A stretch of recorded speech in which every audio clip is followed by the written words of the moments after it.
தன்னை மாரி கண்ணு கலங்கி தண்ணியா வந்துச்சு. எனக்கு ரொம்ப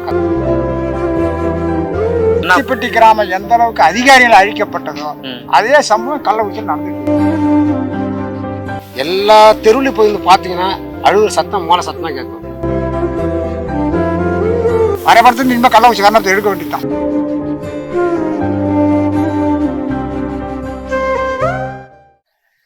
ஜெம் டிவி நேயர்களுக்கு வணக்கம்.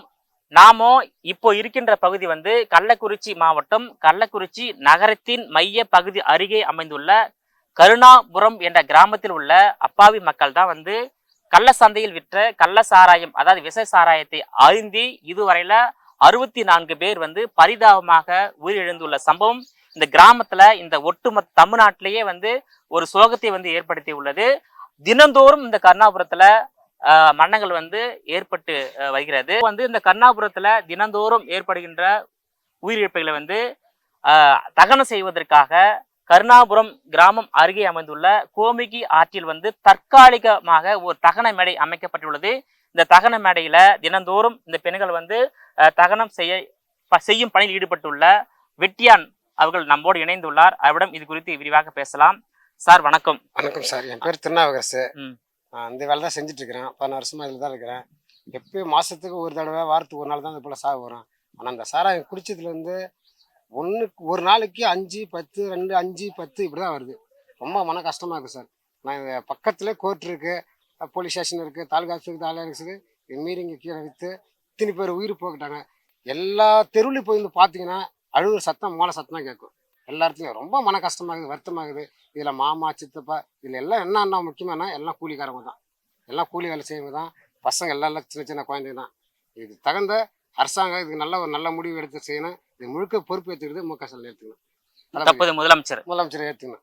அவர் தான் ஏற்றுக்கணும். ஏன்னா எல்லாம் குழந்தைங்க தான். எல்லாமே ரொம்ப கஷ்டவாளி குடும்பம் தான் எல்லாமே. பாருங்க, 3 நாளைக்கு முன்னாடி 19ஆம் தேதி 13 பாடி அடித்தோம். அதுக்கு மொதல் நாள் 12 பாடி அடித்தோம். அதுக்கப்புறம் 5 பாடி அடித்தோம். அப்புறம் 2 பாடி அடித்தோம். இந்த நேற்று 1 எரிச்சோம். இந்த பின்ன ஒண்ணு வந்துட்டு இருக்குது. தினந்தோறும் பெண்களை தகனம் செய்வது உங்களுடைய பிரதான பணியா இருக்கு. ஆமா, தினந்தோறும் வந்துட்டே தான் இருக்குது. இன்னும் வந்துட்டு தான் இருக்குது. இந்த பெண்ணு ஒண்ணு வருது. கேட்கறதுக்கு பாக்குறதுக்கு மனசு ரொம்ப கஷ்டமாகுது. அரசாங்கம் நல்ல ஒரு முடிவு எடுத்து இந்த கலாச்சாரத்தை குடிச்சா கொஞ்சம் சந்தோஷமா இருக்கு. முதல் நாள் 19ஆம் தேதி எத்தனை பிணங்களை தகனம் செய்தீங்க? 19 ஒரே நேரத்துல அப்படியே ரெண்டு சிலை காட்டிருக்காங்க. அந்த ஒரு சிலை, ஒரு சிலை, 19 எரிச்சு.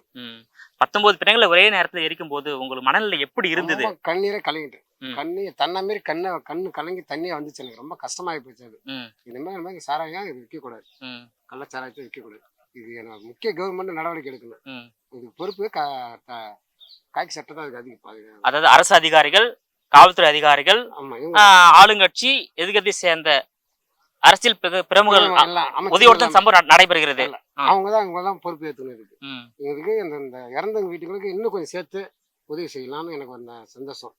செஞ்சா நல்லது. இந்த கோமிகி ஆற்றில் இது தற்காலிக தகன மேடை. இப்ப இது தற்காலிகமா தான் பண்ணுது. இதுலதான் போப்போம் 19 ஒரேடியா வந்தனால லைனா வச்சுட்டோம். பிணங்கள் எல்லாம் எரிக்கப்படுகிறதா இல்ல இல்ல எரிக்கப்படுகிறது. 9, 10, 11 பதிச்சிருக்கீங்க. இது இல்லாம எரிச்சது இல்லாம பதிச்சிருக்கோம். 11 பதிச்சிருக்கோம். இது இல்லாம பதிக்கிறாங்க, எரிக்கிறாங்க. அதையும் செஞ்சுட்டு இருக்கோம், இதையும் செஞ்சுட்டு இருக்கோம். 2 செஞ்சுட்டு இருக்கோம். அதெல்லாம் ரொம்ப கொஞ்சம் கஷ்டம் தான். இது இல்லாம இனிமேட்டு கர்நாபுரத்துல மட்டும் இல்ல, மொத்த தமிழ்நாட்டில் இது எதுவும் நடக்கூடாது என்பதுதான் எதுவுமே நடக்கும். இப்ப இந்த தற்காலிக தகன மேடையில எவ்வளவு வெட்டியான்கள் பிணத்தை தகனம் செய்யும் பணியில் ஈடுபட்டிருக்கீங்க? நாங்க 8 பேர் இருக்கோம். 8 பேர் இருக்கீங்க. 8 பேருக்கும் தினந்தோறும் பிணத்தை எரிக்கிறதா வேலைதான். இதே வேலைதான். 8 பேர் இதே வேலை தான் செஞ்சுட்டு. அங்க வீட்டுக்கும் போக முடியாது. இங்க லைட்லாம் கட்டி விட்டு இங்கே படுக்க வச்சிட்டாங்க. இங்கே இருந்து செய்யுங்க. 24 மணி நேரமும் பிணத்தை எரிக்கின்றதா வேலை. இதுக்கு முன்பாக வாரம் ஒருத்தர், மாதம் ஒருத்தர் வயசானவங்க இறப்பாங்க, தகனம் செய்வீங்க. ஆனா ஒரே நேரத்துல வைக்கும் போது ஒரே மாதத்துல ஒரு 64 பிணைகளை தகனம் செய்வது என்பது எல்லாருக்குமே ரொம்ப கஷ்டமான விஷயம் தான். கஷ்டம் தான். ஆனா இது போல எதுவும் நடக்கூடாது. அதே எத்தனை ஆண்டுகளாக நீங்க வெட்டியானா பணியாற்றி வரீங்க. இந்த ஒரு மாதத்தை மட்டும் ஒரு 64 பேர் உயிர் இருந்திருக்காங்க. அவங்களுக்கு அடக்கம் செய்திருக்கீங்க, தகனம் செய்திருக்கீங்க. இது எந்த அளவுக்கு உங்களுக்கு சோகமா இருக்காது சொல்லுங்க. சோகம்னா ஒரு அளவு கடந்த சோகம், அலைகடல் போல. அதை விட ஒரு மிகுந்த சோகம். 1, 2 நம்ம அதுக்கு கொஞ்சம் ஆறுதல் பண்ணலாம். இது வந்து குறைஞ்சபட்சம் 50க்கு மேல். அதனால எல்லாருமே கொஞ்சம் சோகம் வரதான் செய்யும். ரொம்ப ஆழ்ந்த சூழ்நிலை. ஒவ்வொருத்தருக்கும் தூக்கம் வரல, ஒருத்தரும் சரியான முறையில் சாப்பிட்றதில்ல. அந்த ஒரு நிகழ்வு நடந்திருக்கு. இதுல எத்தனை பேருக்கு தகனம் பண்ணிருக்கீங்க, அடக்கம் செய்திருக்கீங்க? 64 பேரா? எரி விட்டது வந்து ஒரு இதுவரைக்கும் 23. எரி விட்டது. இதெல்லாம் வந்து அடக்கம் பண்ணது வந்து ஒரு 9. இது இல்லாம இடையில வேலை போயிருக்கு. அது நமக்கு கணக்கு வரும். அது நமக்கு தெரியும். ஒரு அத்திப்பட்டு மாதிரி இது அத்திப்பட்டி கிராமம் எந்த அளவுக்கு அதிகாரிகள் அழிக்கப்பட்டதோ அதே சம்பவம் கள்ளக்குறிச்சியில் நடந்துட்டு இருக்கு. அது இனிமேல் அதிகாரிங்க வந்து அதை இன்னொரு முறை அது மாதிரி ஒரு சூழ்நிலை வரக்கூடாது, அதெல்லாம் பாதுகாத்துக்கிட்டா போதும். ஒரே நேரத்தை இத்தனை பிணங்களுக்கு வந்து தகனம் செய்யும் போது நீங்க எந்த அளவுக்கு அனுபவத்தை சொல்லுங்க, எந்த அளவுக்கு சோக தள்ளப்பட்டீங்க? நீங்க சோகத்தோட மட்டும் இல்லைங்க, அந்த ஒரே நாள்ல ஒரு 13 பிரேதத்தை நாங்க அடக்கம் எரி விடணும். அந்த அளவுக்கு எங்களுக்கு எந்த அளவுக்கு ஒரு நிகழ்வு நடந்திருக்கும், அதெல்லாம் நாங்க மனசை பொறுத்துக்கிட்டு தான் நாம அதை செஞ்ச ஒரு சூழ்நிலை நாங்க செஞ்சுட்டு. கிராமமே எந்த அளவுக்கு சோகத்துல மூழ்கி இருக்கு? அது அத்திப்பட்டி கிராமம் சொல்லிட்டு முதல்ல வரைபடத்துல இனிமே கள்ளக்குறிச்சி காரணத்தை எடுக்க வேண்டியதுதான், வேற வழி. இன்னும் பிணைகள் வந்துகிட்டே இருக்கு, இன்னும் வரதான் சொல்லிட்டு இருக்கிறாங்க. ஆனா அது எங்க நாலேஜ் இன்னும் வரல. அதான் அரசாங்கத்துக்கு வந்துட்டு சொல்லிட்டு இருக்கிறாங்க.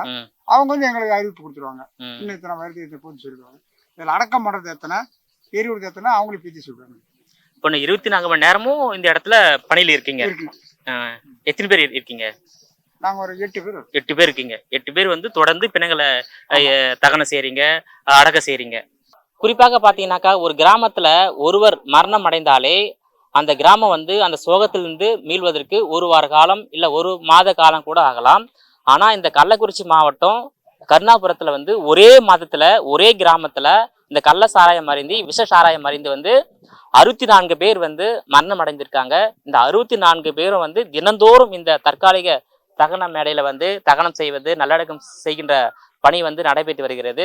கண்டிப்பாக பார்த்தீங்கன்னாக்கா இந்த கள்ள சாராயம் குடித்து மரணம் அடைந்த காரணமாக எத்தனையோ குழந்தைகள் வந்து தங்களுடைய பெற்றோரை இழந்து உள்ளது, எத்தனையோ தாய்மார்கள் வந்து தங்களுடைய தாலி இழந்து விதவைகளாக வந்து ஆகியிருக்காங்க.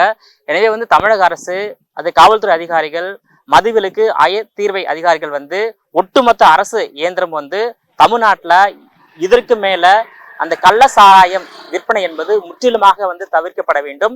முற்றிலுமாக இந்த கள்ள சாராயம் தவிர்க்கப்பட்டால் இந்த கள்ள சாராயத்தால் ஏற்படுகின்ற ஒரு உயிரிழப்புகளை தடுக்க முடியும் என்பதை வந்து தமிழக அரசு வந்து உணர வேண்டும். இதே போல் பார்த்தீங்கன்னாக்கா கடந்த 2023ஆம் ஆண்டு கூட விழுப்புரம் மாவட்டத்துல வந்து 22 நபர்கள் வந்து கள்ள சாராயம் மருந்தி மரணம் அடைஞ்சிட்டாங்க. இந்த திமுக ஆட்சி பொறுப்பேற்ற இந்த 3 ஆண்டுகள்ல பாத்தீங்கன்னாக்கா ஏறக்குறைய ஒரு 100 பேர் வந்து இந்த கள்ள சாராயத்தால உயிரிழந்துள்ள சம்பவம் வந்து தமிழ்நாட்டையே வந்து ஒரு மிகப்பெரிய சோகத்தை வந்து ஏற்படுத்தி உள்ளது. எனவே தமிழக அரசு, தமிழக அதிகாரிகள் வந்து தமிழ்நாட்டுல இதற்கு மேல கள்ள சாராயம் என்ற கலாச்சாரம் முற்றிலுமாக வந்து ஒழிக்கப்படுவதற்கு உரிய நடவடிக்கை எடுத்தால் மட்டுமே கள்ள சாராயத்தால் ஏற்படுகின்ற உயிரிழப்புகளை தடுக்க முடியும் என்பதே ஒட்டுமொத்த தமிழக மக்களின் வந்து கோரிக்கையாக உள்ளது. ஒளிப்பதிவாளர் நந்தகுமாருடன் விஜயபாலன், ஜெம் டிவி நியூஸ்.